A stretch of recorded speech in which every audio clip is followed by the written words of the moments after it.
Di sambutan ini, saya minta satu kursi lagi. Saya lihat tadi pimpinan KPK, Pak Alex, silahkan ke depan, Pak. KPK ini penting sekali. Jangan diberikan kursi di belakang, harus di depan. Ya, udah. Silakan. Kursinya jangan beda, kursinya sama saja yang ini ya, tapi di depan. Ya. Bapak, Ibu, dan saudara-saudara sekalian, jadi perubahan dunia sekarang ini sangat cepat sekali. Lagi saya ulangi, sangat cepat sekali. Tiap detik berubah, tiap menit berubah. Tiap jam berubah, tiap hari berubah, tiap minggu berubah, tiap bulan berubah. Perubahannya cepat sekali.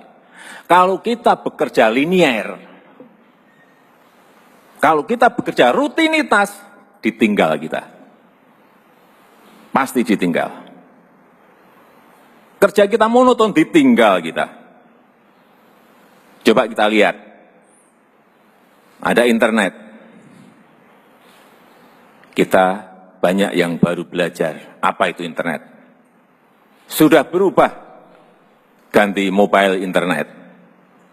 Mobile internet kita baru apa sih mobile internet? Ganti lagi artificial intelligence, mesin cerdas. Apa ini? Kita belum rampung belajar satu sudah berubah ke yang lain. Inilah yang saya katakan, sering saya katakan perubahan dunia yang cepat sekali karena teknologi. Jadi kalau kita masih berkutat rutinitas ini, itu, ini, ditinggal, sudah ditinggal kita. Saya ingin ingatkan pada Bapak, Ibu, dan saudara-saudara semuanya. Coba kita lihat Elon Musk berbicara masalah Tesla, mobil fantastik masa depan.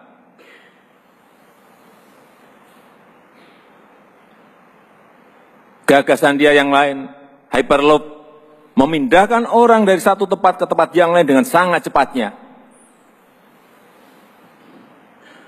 Berbicara mengenai SpaceX, bagaimana mengelola ruang angkasa agar berguna bagi manusia. Kita masih berkutat hal-hal yang tidak produktif. Urusan demo,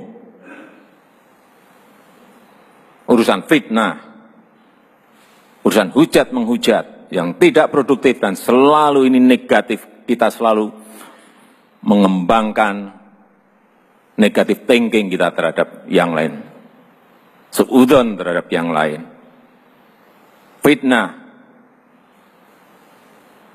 kabar-kabar bohong. Apakah ini mau diterus-teruskan? Kita masuk sekarang kepada anggaran. Coba kita lihat, anggaran kita juga gede. Tapi kalau nggak tepat sasaran, dia tidak akan merubah apa-apa. Kalau anggaran itu hanya basa-basi, asal bisa menyajikan SPJ, kemudian beres sudah. Nggak tahu kita outputnya apa, nggak tahu kita outcome-nya apa. Kapan negara ini akan mau maju? Kita harus sadar semuanya. Dulu banyak yang belajar kepada kita. Malaysia, dulu guru belajar pada kita, kita ngirim guru ke sana. Sekarang kita sudah kalah. Dulu jalan tol,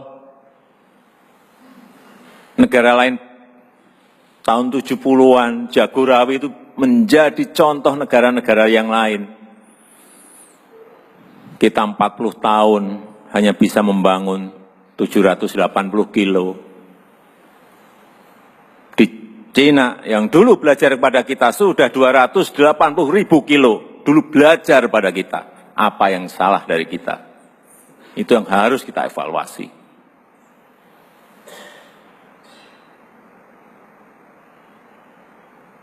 Saya kaget, dulu PT PAL, tahun 72 dibuka. Korea Selatan punya juga PT kayak PT PAL, tahun 73 dibuka. Kita belum maju kemana-mana, dia sudah bisa bikin kapal selam. Apa yang salah dengan kita?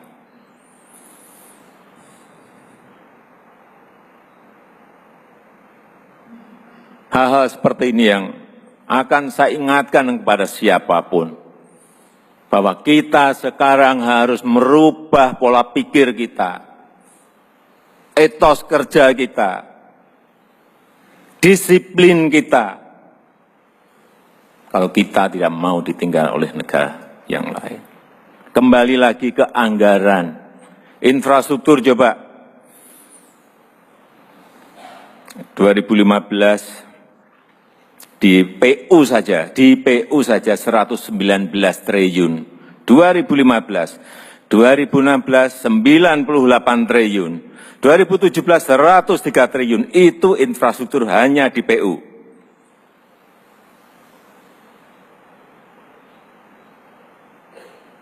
Saya ingatkan ini juga perlu diawasi. Ini duit gede, ini anggaran gede. Di perhubungan, coba kita lihat, 2015 43 triliun, 2016 20 triliun, 2017 26 triliun. Ini duit gede sekali. Memang kita sekarang ingin fokus, ingin konsentrasi pada infrastruktur, karena kita sudah ditinggal jauh oleh negara-negara lain di sekitar kita. Ini adalah basic dalam rangka kita menuju ke step berikutnya. Anggaran desa, coba kita lihat. Hati-hati terhadap anggaran desa.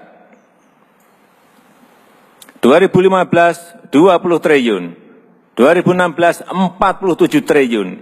2017, 60 triliun. Meningkatnya, meloncat sangat besar sekali. Tetapi hati-hati, mengelola uang sebesar ini juga tidak gampang. Tidak mudah. Hati-hati. Saya senang tadi kepala desa diajak untuk ke istana, tapi yang diajak adalah yang baik-baik, yang sudah bagus dalam pengelolaannya terhadap dana desa itu, dan para bupatinya juga. Saya titip 60 triliun itu bukan uang sedikit. Bisa menjadikan desa kita baik, tapi juga bisa menjadikan kepala desa itu menjadi tersangka kalau tidak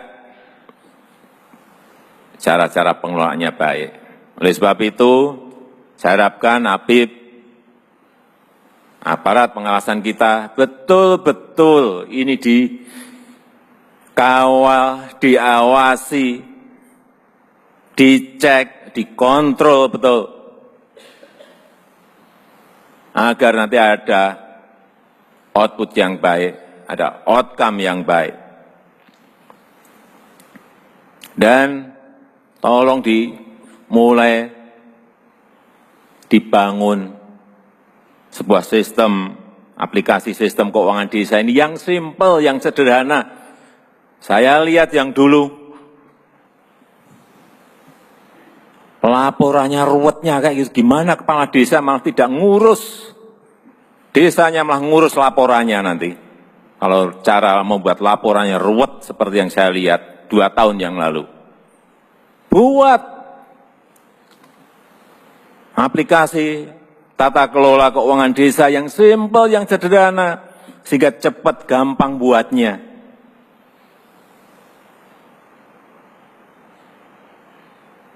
Jangan buat berlembar-lembar, berlapis-lapis.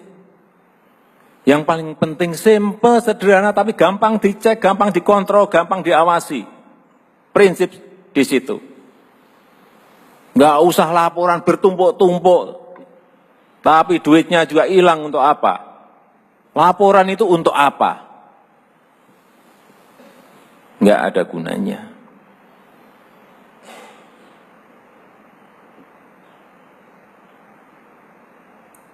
Sekali lagi, aplikasi sistem keuangan desa ini sangat penting sekali untuk segera diimplementasikan, sehingga ada transparansi, ada pertanggungan jawab yang betul-betul konkret, real. Tidak hanya di tulisan, tetapi lapangannya juga kelihatan. Tidak hanya di pelaporan, tapi konkret bisa dirasakan manfaatnya oleh rakyat. Keinginan kita ke sana. Jangan sampai kita basa-basi dengan laporan-laporan, tetapi barangnya nggak nongol untuk apa.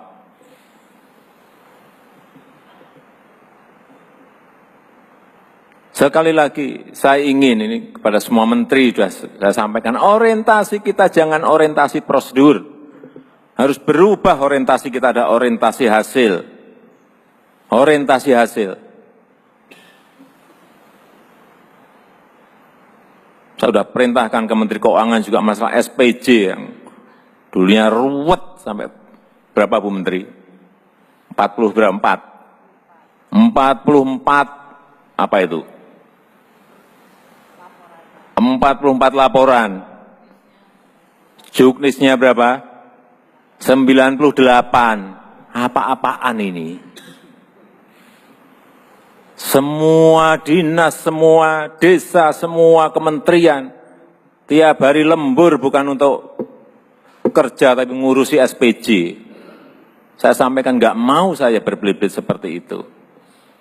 Dan Bu Menteri langsung respon. Sekarang udah berapa sih?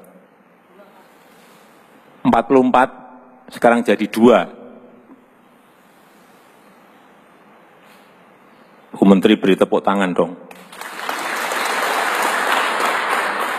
Saya kira itu yang bisa saya sampaikan dan perlu saya ingatkan pada hari ini, dan dengan mengucap Bismillahirrahmanirrahim, saya nyatakan Rakornas Pengawasan Intern Pemerintah tahun 2017 dibuka.